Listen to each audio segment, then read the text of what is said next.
kann die Behörde trotzdem prüfen. Also das heißt prüfen, ob sie trotzdem einbürgert. Sie muss aber nicht.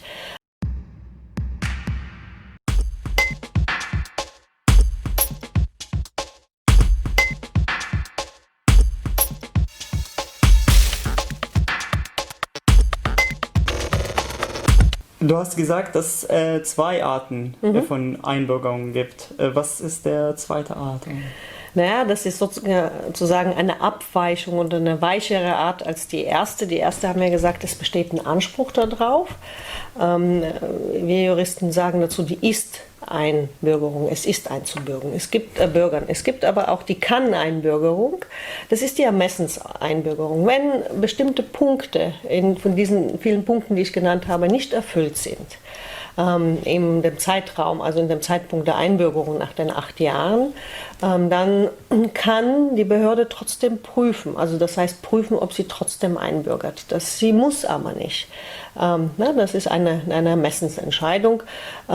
Zum Beispiel wäre das denkbar, wenn die Ist-Einbürgerung scheitert, weil die Person in dem Moment der Einbürgerung zum Beispiel Sozialleistungen bezieht oder einen Job gekündigt bekommen hat. Das wird jetzt in Corona-Zeiten eine sehr relevante Frage möglicherweise sein.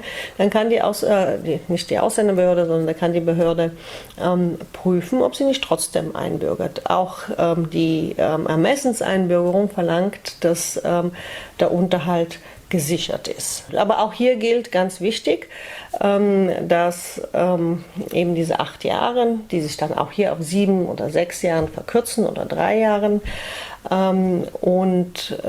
das kommt zum Beispiel aber auch dann in Betracht, wenn wir hatten gesagt, diese Regeleinbürgerung, da muss man einen bestimmten Aufenthaltsstatus haben. Ne? Unbefristete, also die Niederlassungserlaubnis oder bestimmte Aufenthaltserlaubnisse.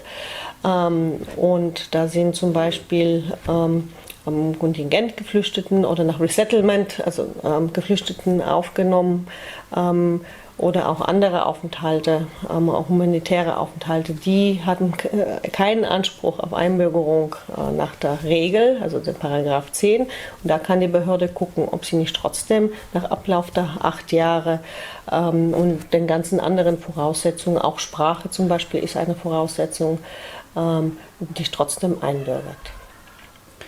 Okay, und dann in diesem Fall, aber auch in dem anderen Fall, darf man auch einbürgern lassen, ohne auch Niederlassungserlaubnis zu bekommen. Also das ist keine zwingende Voraussetzung. Und würde ich auch wissen, was sind die Kosten, um dieses Verfahren zu schaffen? Ja, also es gibt eine feste Gebühr, die man bezahlen muss, wenn man den Antrag einreicht. Und das sind 255 Euro pro erwachsene Person. Pro Kinder sind es, glaube ich, derzeit 51 Euro. Und dann muss man natürlich noch gucken, eventuell Tests, zum Beispiel diese Einbürgerungstests sind ja freiwillig, aber ob man dann Unterlagen oder andere dann verlangt werden.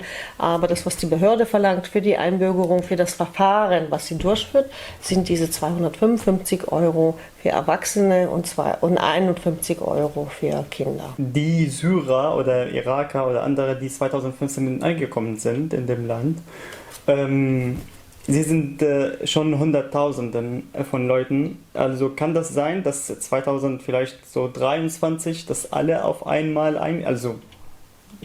ich glaube, Deutschland hat sowas noch nicht erlebt. Kann das sein, dass Hunderttausende von Menschen in einem Jahr eingebürgert werden? Nach dem Gesetz kann das gut sein. Es gibt keine Beschränkung, wie zum Beispiel bei Familienzusammenführung. Ne? Bei den subsidiär Schutzberechtigten gibt es die Kontingente. Sowas gibt es bei den im Staatsangehörigkeitsrecht nicht. Wenn die Voraussetzungen erfüllt sind, dann werden die Menschen auch eingebürgert. Es gibt keine Quote. Okay, vielen Dank, Dorit. Sehr gerne. Du hast einen Urlaub jetzt. Hab eine schöne Zeit in diesem Urlaub. Und sehen wir uns nach Juli vielleicht. Ja, auf jeden Fall. Und danke fürs Zuschauen. Tschüss. Tschüss.